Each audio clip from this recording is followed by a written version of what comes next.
ఆడబిడ్డలకి రక్షణ కల్పించే సమయం ఇది. ఆడబిడ్డల్ని, మహిళల్ని వారి కాళ్ళ మీద వాళ్ళు నిలబడగలిగేలా చేసే సమయం ఇది. నేను ఈరోజు ప్రభుత్వ ఉద్యోగులు కూడా మాటిస్తున్నాను.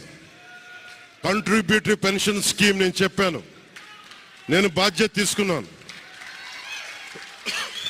నేను మర్చిపోలా. ఏరు దాటాక తెప్ప తగిలిసే రకం కాదు నేను. కాంట్రిబ్యూటరీ పెన్షన్ స్కీమ్ దానికి సరి సమానంగా అది కానీ మీకు న్యాయం వచ్చేలాగా సంవత్సరంలోపు తీసుకొస్తాను అని మాట ఇచ్చాం, తీసుకొచ్చి తీరుతాం. ఆ మాట మీకు ఇస్తున్నాం. మెగా డిఎస్సి నోటిఫికేషన్ విడుదల చేయించే బాధ్యత మనం తీసుకుందాం. యువత విలవిల్లాడిపోతా ఉన్నారు, యువత నలిగిపోతా ఉన్నారు.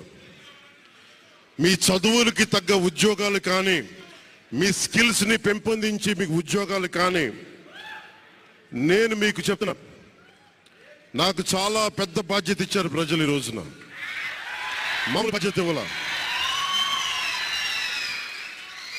గెలిచింది, పోటీ చేసింది 21, 2 పార్లమెంట్లు గెలిచింది 100%. కానీ బాధ్యత ఎంత ఉందంటే 175 సీట్లు మనమే గెలిస్తే ఎంత బాధ్యత ఉందో అంత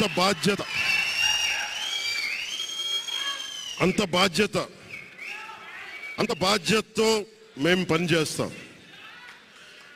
యువత నలిగిపోయి నేను మర్చిపోలేదు. ఆడబిడ్డలు ఇబ్బంది పడిపోయారు, మేము మర్చిపోలే. సగటు మధ్యతరగతి మనుషులు నలిగిపోయారు.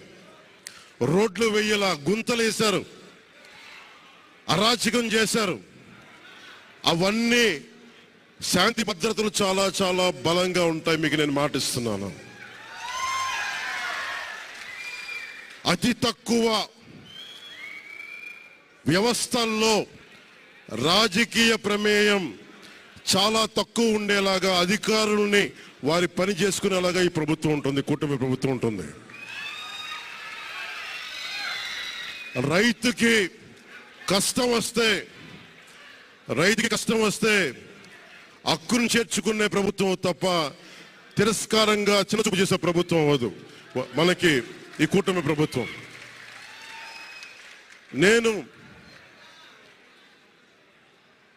నాకు రాజకీయాలు డబ్బు అవసరం లేదు. నేను మీకు మళ్ళీ చెప్తున్నాను, మీకు నేను డబ్బుల కోసం, పేరు కోసం రాజకీయాల్లోకి రాలేదు. మీలా నలిగిపోతారు చూస్తారా ప్రతి ఒక్కళ్ళు. సగటు మనిషి మాకు ఎవడు ఉండేంటి, నా కులం లేదు, మతం లేదు, నా కష్టాన్ని ఎవరు చూడరేంటని ప్రతి ఊర్లో ఉండే ఒక సగటు మనిషి అనుకుంటాడు. ఆ మనిషి కష్టాలు నేను చూసిన వాడిని. ఆ మనిషికి భుజం కాయడానికి నేను వచ్చాను రాజకీయాల్లో.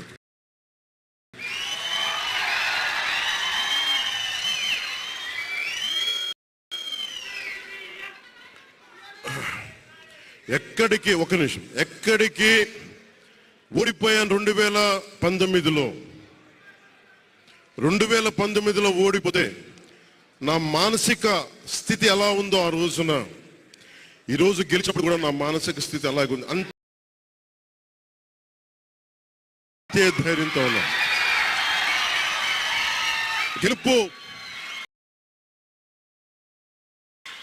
గెలుపు నాకు బాధ్యత ఇచ్చింది కానీ అహంకారం ఇవ్వలేదు. రాదు. ఇంకా భయం వేసింది. అందరూ నాకు శుభాకాంక్షలు తెలియజేస్తా ఉంటే నాకు భయం వేసింది. ఎందుకంటే ఇల్లు అలకగానే పండగ కాదు ఇది.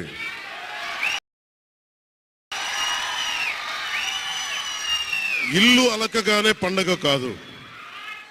చాలా చాలా బాధ్యత కూడుకున్నది. భీమవరం, గాజువాక 2 చోట్ల ఓడిపోయినప్పుడు ఈ రోజున ఇంతమంది ఉన్నారు.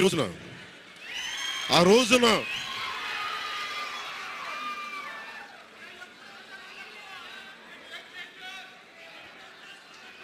ఆ రోజున నా పక్కన నన్ను నమ్ముకున్న కొద్దిమంది తప్ప